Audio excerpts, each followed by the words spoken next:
Types of incels explained. Alright, buddy. Friendly fire will not be tolerated. If you've been on the internet, you might have came across this term, incel.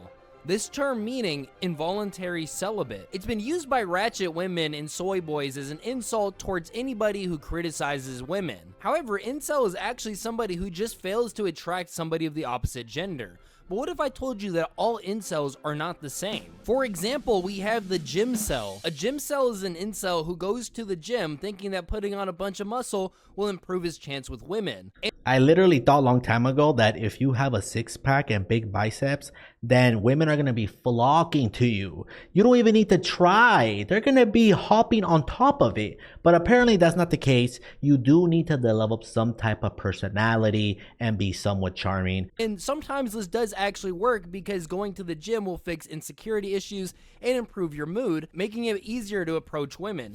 However, this isn't always the case. Gym cells often think that just because they get a bunch of muscle, women just will throw themselves at them, but not every woman enjoys big, bulky muscles. In fact, a lot of muscular guys report that they actually get more compliments from men than they do women. And it makes sense because you're at a gym mostly surrounded by a bunch of dudes lifting weights. So, of course, they're going to be complimenting you way more because we all know women are not going to come up to you and be like, wow, I love the way how your biceps look so freaking big and round. They don't do that. I believe that if you're going to the gym for the sole reason to attract women, I think you're going for the wrong reasons. Yep. But to summarize things up, gym cells are just incels that thought that going to the gym and gaining muscles would get them to attract women, but it didn't. I do also want to note that gym cells are actually pretty rare. Like, you have to have really bad genetics in order to be a gym cell. I know this might contradict what I said earlier, but a lot of people do actually just look better with muscle on them. Like, even this Asian guy looked a lot better with muscle on him and a new haircut. This guy who pops in my head whenever I think about gym cells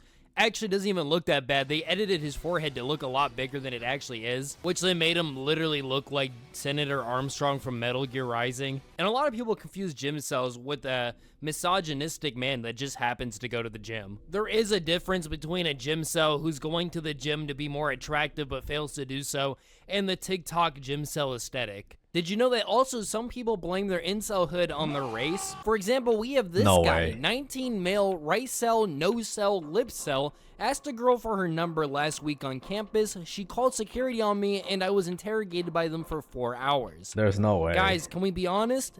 Is it over for him? I believe this categorization comes up because some people just have The moment you start categorizing yourself and multiple different labels, bro, you need to like get off the internet immediately. Preference when it comes to the race that they want to date, and this could cause insecurities about how somebody feels about their own race. We also have black cells, white cells, bean cells, curry cells.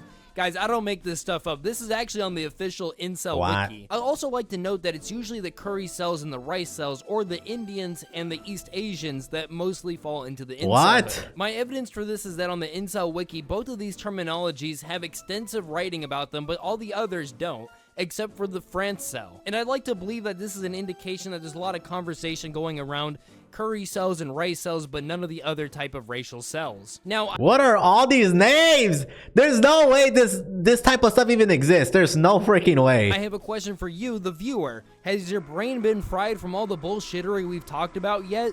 No? Good, because we still have more terminology to go over. In the incel community, there's also a debate between true cells and fake cells. True cells are incels that genuinely believe that they will never ever be able to win the affection of a woman. These are people that no matter how hard they try, no matter how hard they work, no matter how much they groom themselves or work out or anything, they will never be able to gain a woman. And then I promise you, life is just a numbers game.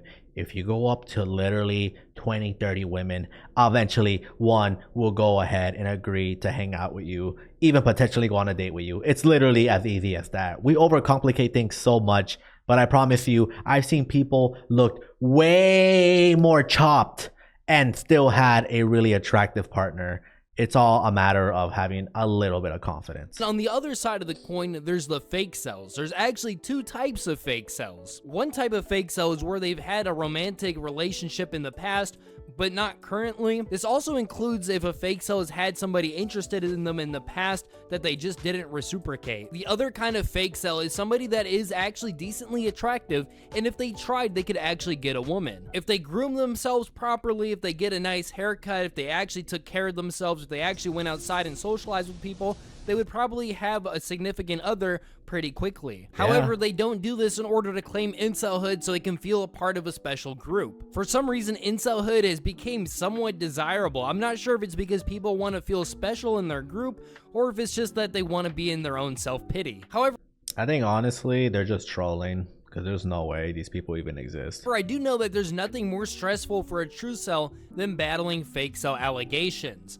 If they go into your past and see that you've even held hands with a girl one time, you've lost your true cell status. But why would you care what other people even think about you on the internet? Like, it would literally not change anything about your surroundings in real life whatsoever. That's what I'm saying, man. Get off the internet. Go touch some grass. If you've held conversation with a woman outside of a professional setting for more than 30 seconds, you've lost your true cell status. However, the biggest fake cells of them all has gotta be the femcells. Femcells are pretty controversial in the incel community, wondering if they can actually be incels or not. This is mainly because of their biological roles in the world. The question that's mainly raised is, can women be incels, or are they just picky about who their partner is? I would say it's both kind of true, but we do have to remember that women get so much attention from random guys that they just be waiting and waiting and waiting until the best option comes their way. I've made an entire video with the question asked if femcells even exist, where I talk about how femcells are just picky women and there's always gonna be that one guy that's always down. Femcells in my comment section then clap back saying that then incels are also fake cells because they can always get an illegal sex worker or they can just grape somebody. What? Oh my god. Shut up. Doesn't work in their favor because that just goes to show the struggle between a true incel and a femcel, where an incel needs to perform illegal activities, sometimes violent, in order to get rid of his celibacy, where a femcel just has to answer that one guy in her DMs. And there is that one chance that whoever left that comment is just rage baiting. If that's the case, then I'm just rage baiting you by pretending to take your rage bait serious. And then there's the incels that blame their physical features for why they're an incel. Like this guy, for example. He calls himself a nose cell and a lip cell. Wait, didn't we already talk about this guy before? Man, it is so over for this guy. I'm sorry, man. I promise you, there's someone out there for you. You just gotta put a little bit of effort, man. He doesn't even have that bad of lips. Like, some girls actually like bigger lips, but that nose, bro, yeah, I'm sorry, there's no fixing that. And according to the Incel Wiki, which I didn't know existed until making this video, there's a lot of traits that can consider you an incel. We have an acne cell, bald cell, chin cell, cute cell, dick cell, eye cell, fat cell, frame cell, hair cell. 98% of all this stuff this guy is saying is all made up by very, very dangerously unemployed people. Height cell, nose cell, remousse cell, thin cell, ugly cell, wrist cell, and ear cell. I found out that the remousse is a bone, a part of the jaw. I don't know why they just don't call them jaw cells, but I guess you have a remousse cell. I just want to say, in no way am I supporting this type of mentality. I do believe that, yeah, if you're like an quote-unquote acne cell, you might have harder time attracting women or whatever.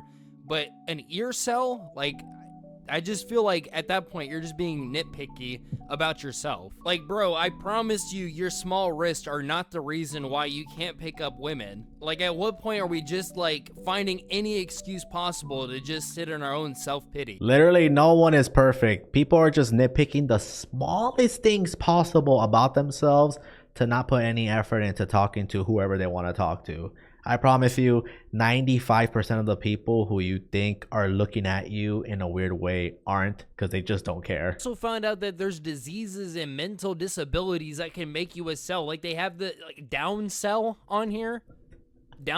There's Down syndrome incels now. Autist cell is somebody whose inceldom is partially derived from their Asperger's syndrome or other disorders. At least half, if not all, the writers of Wiki Incel are afflicted with autism or an autism-adjacent disorder.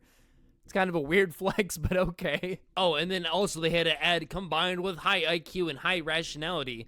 Actually, in order to understand the incel wiki, you actually have to have a high IQ. And then in the miscellaneous part of the well-known incel categories, we have a bunch of mumbo jumbo like cyber cell, escort cell, incompetent cell, location cell, countryside cell, denial cell. I just want to know who's making these names up. Who's doing this? Yo, you need a job immediately, my friend. We have a sister cell, an incel that has a sister. Who cares? Voice cell, I've actually heard of that. Voice cell is somebody who just has an unattractive voice. Ladies! So, you're from around these parts, eh? Yeah, I'm from Saskatchewan. A standard cell where their standards are too high, causing them to be alone, so basically every femcel. A mare cell, which is apparently somebody who's in a sexless marriage, so despite them even being married, they're still an incel. That sounds miserable. But shout out to IBZ. This video absolutely killed it. Anyway, subscribe to the channel, please. Help me get 100 subscribers. You can call me a small channel cell.